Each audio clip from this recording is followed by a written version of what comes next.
समय हमारी जिंदगी का एक महत्वपूर्ण पहलू। समय हमारी जिंदगी का एक ऐसा महत्वपूर्ण हिस्सा है जिसमें हम जीते हैं। हमारा उठना, खाना पीना, घूमना, पढ़ाई करना और बातचीत करना, हर कार्य समय के साथ चलता है। जब हम ऑफिस या स्कूल जाते हैं तो अक्सर समय पूछते हैं। अगर उस समय घड़ी ना हो तो स्कूल या ऑफिस जाना बहुत मुश्किल लग सकता है। लेकिन क्या आपने कभी सोचा है कि समय इन सब चीजों से कहीं आगे है? हम समय में जीते हैं और अक्सर बस अपने समय से मतलब रखते हैं। परंतु क्या हम कभी समय की विशेषताओं या इसके महत्व पर विचार करते हैं? दुनिया के महान वैज्ञानिक जैसे आइंस्टाइन, स्टीफन हॉकिंग, अरस्तु, न्यूटन और अन्य कई बुद्धिजीवियों ने समय को अलग अलग तरीकों से समझाने की कोशिश की है। आज हम उनके विचारों और सिद्धांतों को सरल भाषा में समझने की कोशिश करेंगे। हम अपनी दैनिक जिंदगी के आधार पर समय को मुख्यतः 3 हिस्सों में बांट सकते हैं। पहला, अतीत जो हो चुका है। दूसरा, वर्तमान जो अब भी चल रहा है। और तीसरा, भविष्य जो आने वाला है। स्टीफन हॉकिंग के अनुसार समय तब तक अस्तित्व में रहता है जब तक इस ब्रह्मांड में पदार्थ है। हम एक भौतिक दुनिया में रहते हैं और यह पूरी दुनिया पदार्थ से बनी हुई है। पदार्थ मुख्यतः 3 प्रकार के होते हैं: ठोस, द्रव और गैस।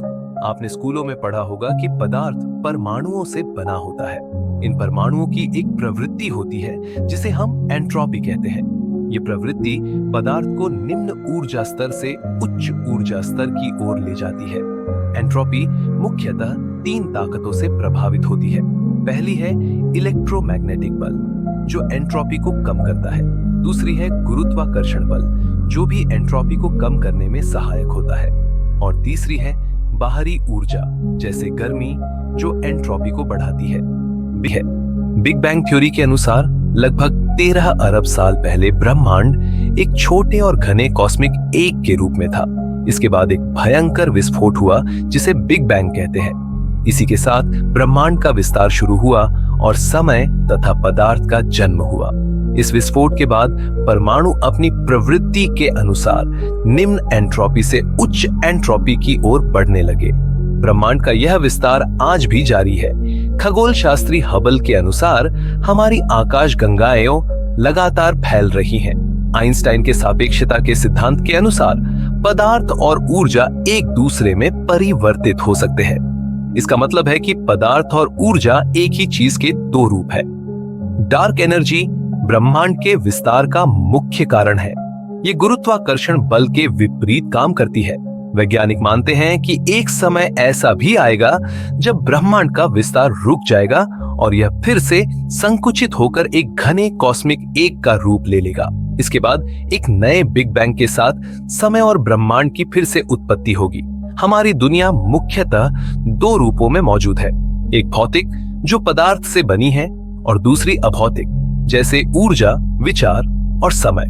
हमारे इकोसिस्टम में भी एंट्रोपी का बड़ा योगदान है। पेड़ पौधे प्रकाश संश्लेषण के माध्यम से एंट्रोपी को कम करते हैं। हमारी जिंदगी में एंट्रोपी निम्न से उच्च की ओर बढ़ती है जबकि पेड़ों की एंट्रोपी उच्च से निम्न की ओर जाती है। यही प्रक्रिया हमारे इकोसिस्टम को संतुलन में बनाए रखती है। इस प्रकार समय एक ऐसा चक्र है जो ब्रह्मांड और जीवन दोनों को संचालित करता है। यह हमारी दिनचर्या का हिस्सा है, लेकिन इसका अस्तित्व ब्रह्मांड की संरचना और एंट्रोपी पर आधारित है। वैज्ञानिकों के अनुसार समय का अंत भी होगा और फिर एक नई शुरुआत होगी। ये चक्र अनंत है और यही ब्रह्मांड की सबसे बड़ी विशेषता है। समय एक बहुत ही बड़ा और महत्वपूर्ण विषय है। इसे समझने के लिए पूरी जिंदगी भी कम है। हमारे कई वैज्ञानिक आज भी इसे समझने में जुटे हुए हैं। अगर आप भी समय को गहराई से समझना चाहते हैं तो इसे जानने और सीखने की कोशिश जारी रखें।